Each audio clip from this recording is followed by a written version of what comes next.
recherche l'amour d'Allah subhanahu wa ta'ala, recherche à être aimé de la part d'Allah subhanahu wa ta'ala. Nous savons tous que chaque personne aime Allah tabaraka wa ta'ala, mais le but c'est pas que toi tu aimes Allah tabaraka wa ta'ala, car tout le monde aime Allah, le musulman comme le non musulman. Le but c'est d'atteindre le niveau où Allah subhanahu wa ta'ala t'aimera toi. Allah tabaraka wa ta'ala soit satisfait de toi. Et il y a des causes et des chemins qui mènent à l'agrément d'Allah subhanahu wa ta'ala et à être aimé de sa part.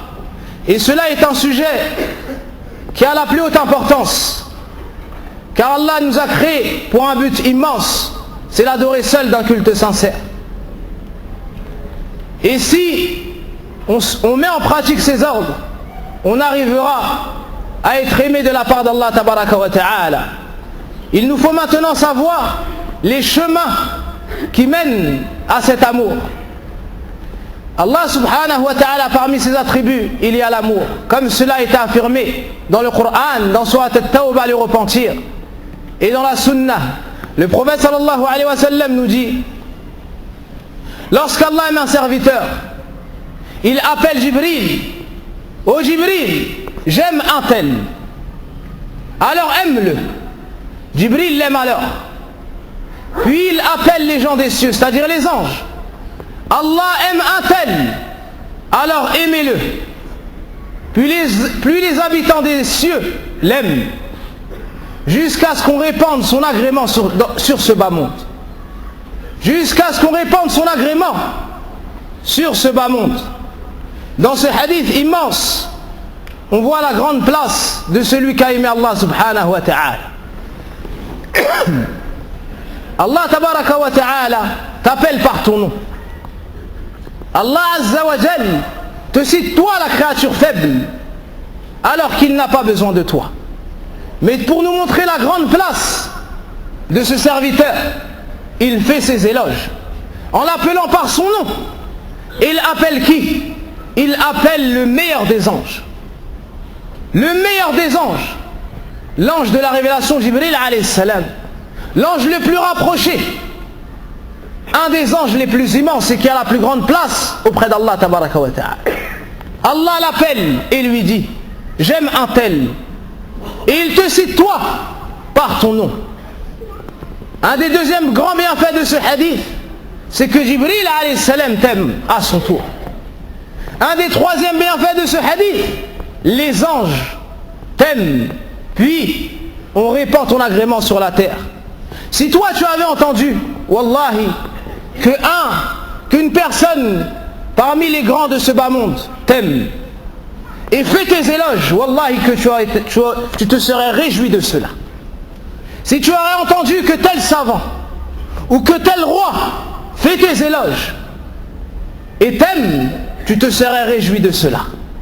Alors que dire si c'est le roi des rois, le créateur de toutes choses, le Seigneur des mondes, Allah, Rabbul Alamin, qui t'aime toi et fait tes éloges. Sans aucun doute, c'est un rang immense ici qu'Allah subhanahu wa ta'ala donne à son serviteur. Pourquoi est-ce qu'Allah a aimé ce serviteur? Est-ce que c'est par son nom? Est-ce que c'est de par son rang social? Est-ce que c'est de par sa nationalité? Est-ce que c'est de par son nom de famille, sa couleur? Non. Le serviteur n'a pas de lien avec Allah si ce n'est de par l'adoration. Si ce n'est de par sa croyance. Allah a aimé ce serviteur car il s'est soumis à ses ordres, car il l'a adoré d'un culte sincère et s'est éloigné de sa désobéissance. C'est pour cela que la première cause qu'on va citer pour avoir l'agrément d'Allah et son amour, c'est le fait d'accomplir les obligations, puis d'ajouter les surrogatoires. Le prophète sallallahu alayhi wa sallam nous dit, Allah le Très-Haut dit, celui qui fait du mal à un de mes serviteurs rapprochés, je lui déclarerai la guerre. Subhanallah. Celui qui fait du mal à un de mes serviteurs rapprochés, je lui déclarerai la guerre. Et mon serviteur ne se rapproche pas de moi par un acte que ce que je lui ai rendu obligatoire, les obligations. Et il ne cesse de se rapprocher de moi par les actions surrogatoires jusqu'à ce que je l'aime. Jusqu'à ce que je l'aime. Et lorsque je l'aime, je suis lui avec laquelle il entendra. Je serai lui avec laquelle il entendra. La vue avec laquelle il regardera. La main avec laquelle il frappera. Et le pied avec lequel il marchera. Et s'il me demande, assurément je lui donnerai. Et s'il cherche protection auprès de moi, je lui accorderai.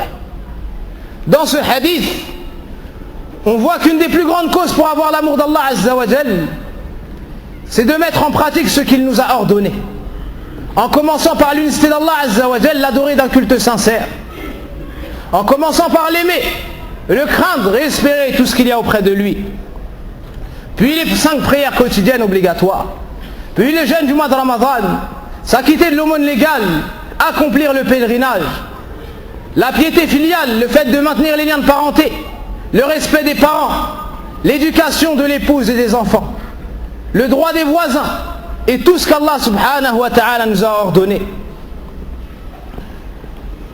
Ici, on voit aussi que celui qui fait du mal à un wali, quelle est la définition d'un wali? Ce n'est pas celui qui marche sur l'eau et celui qui vole dans les airs. Non, al-wali alladhina amanu wa kanu yattaqun, ceux qui ont eu foi et qui sont pieux. Voici al-wali, celui qui est proche d'Allah et qui a aimé Allah tabaraka wa ta'ala et Allah l'a aimé. Celui qui fait du mal à une personne de la sorte, Allah lui déclare la guerre. Et qui est-ce qui pourrait supporter cela? Celui qui fait du mal à un croyant pieux, sa destination sera l'humiliation dans ce bas monde et dans l'au-delà. Avec la mise en pratique des ordres d'Allah subhanahu wa ta'ala, le fait de s'éloigner de ses interdits, Allah subhanahu wa ta'ala t'aimera si tu t'efforces de maintenir ce chemin-là, de te maintenir sur ce chemin-là et d'ajouter à cela les actions surrogatoires. Et le prophète sallam nous dit une parole semblable dans le hadith d'Ibn Abbas: ô jeune homme, préserve Allah, il te préservera. C'est-à-dire préserve les ordres d'Allah. Tiens-toi aux obligations d'Allah et Allah te préservera. Dans ta santé, dans ton argent, dans tes enfants, ta famille. Et plus important que cela, dans ta foi et dans ta religion. Que veut dire à la fin du hadith: je serai lui avec laquelle tu entendras, la vue avec laquelle tu regarderas, la main avec laquelle tu frapperas, le pied avec lequel tu marcheras? Ça veut dire qu'Allah t'accordera la réussite dans tous tes membres. Qu'Allah t'accordera la réussite. Il te raffermira, il te raffermira sur le bon chemin et t'accordera la réussite. Tu regarderas que le halal, tu écouteras que le halal, pas la musique, non, mais tu écouteras le Coran, tu écouteras les hadiths, les assemblées de sciences, et tu t'éloigneras de tout ce qu'Allah déteste. Tu regarderas que ce qui est halal, tu regarderas que ce qui est halal. Tu ne resteras pas du matin au soir devant la télé à regarder des choses blâmables, non, mais tu ouvriras le mushaf, le livre d'Allah Azza wa Jal, pour lire la parole d'Allah tabaraka wa ta'ala. Parmi les plus grandes causes pour qu'Allah t'aime, le fait de demander pardon à Allah Azza wa Jal à chaque fois que tu fais un péché. Car Allah dit dans le Coran: Allah aime ceux qui se repentent et aime ceux qui se purifient. At-Tawwab est celui qui se repent souvent, comme le prophète sallallahu alayhi wa sallam. À chaque fois que tu fais un péché, rappelle-toi la grandeur d'Allah Azza wa Jal. Rappelle-toi les bienfaits qu'Allah t'a donnés et te voilà ici en train de lui désobéir. Rappelle-toi de sa grandeur, rappelle-toi de son châtiment, rappelle-toi que c'est celui que t'aimes par-dessus tout et demande-lui pardon pour tes nombreux péchés. Allah aime ceux qui se purifient, ceux qui se purifient de la mécréance, ceux qui se purifient du polythéisme, ceux qui se purifient des péchés, puis ceux qui se purifient de toute souillure, puis ceux qui se purifient naam, de toute souillure. Parmi les causes pour être aimé d'Allah, le fait d'aimer pour Allah et de détester pour Allah. Ibn Abbas nous dit: celui qui aime pour Allah, qui se rapproche des gens pour Allah, qui déteste pour Allah et s'éloigne des gens pour Allah, avec cela on gagne l'amour d'Allah. Avec cela on gagne l'amour d'Allah. Parmi les causes, les plus grandes causes pour être aimé auprès d'Allah, le fait de suivre la sunna du prophète sallallahu alayhi wa sallam. Allah nous dit dans le Coran, dit, si vous aimez Allah, suivez-moi alors. Allah vous pardonnera vos péchés. Allah vous aimera alors et vous pardonnera vos péchés. Dit, si vous aimez véritablement Allah, suivez-moi. C'est-à-dire, suivez le prophète sallallahu alayhi wa sallam. Allah vous aimera alors et vous pardonnera vos péchés. Donc, suis la sunna du prophète sallallahu alayhi wa sallam. Suis la voie des gens de la sunna et éloigne-toi de toute innovation, que ce soit dans la croyance, dans les adorations ou dans le comportement. Parmi les causes qui te vaudront l'amour d'Allah subhanahu wa ta'ala, et c'est la plus grande cause, le fait de connaître Allah de par ses noms et ses attributs, le fait d'unifier Allah d'un culte sincère. Et pour ce faire, il te faut soit regarder les signes d'Allah universels, comme la création des cieux et de la terre, soit le fait de regarder dans les signes d'Allah la législation na'am, le Coran, le fait de lire le Coran. Et on citera qu'un seul hadith, et ô combien il est énorme, le hadith de Aïcha radiallahu anha. Lorsque le prophète sallam a envoyé une délégation, il y a un homme qui présidait la prière. À la fin de chaque prière, il finissait par Qul huwallahu ahad. Ils lui ont demandé pourquoi est-ce que tu fais cela. Lorsqu'ils sont rentrés, ils ont informé le prophète sallam de cela. Le prophète sallam a dit, demandez-lui pourquoi est-ce qu'il fait cela. À chaque fois qu'il finissait, il récitait Qul huwallahu ahad, Allahu samad, lam yalid wa lam yulad, wa lam yakul lahu kufuwan ahad. Alors cet homme-là a dit, cette sourate décrit Allah. Dans cette sourate, il y a les attributs d'Allah. Alors j'aime la réciter. Lorsqu'ils ont dit ça au prophète sallam, le prophète sallallahu alayhi wa sallam leur a dit, informez-le qu'Allah l'a aimé.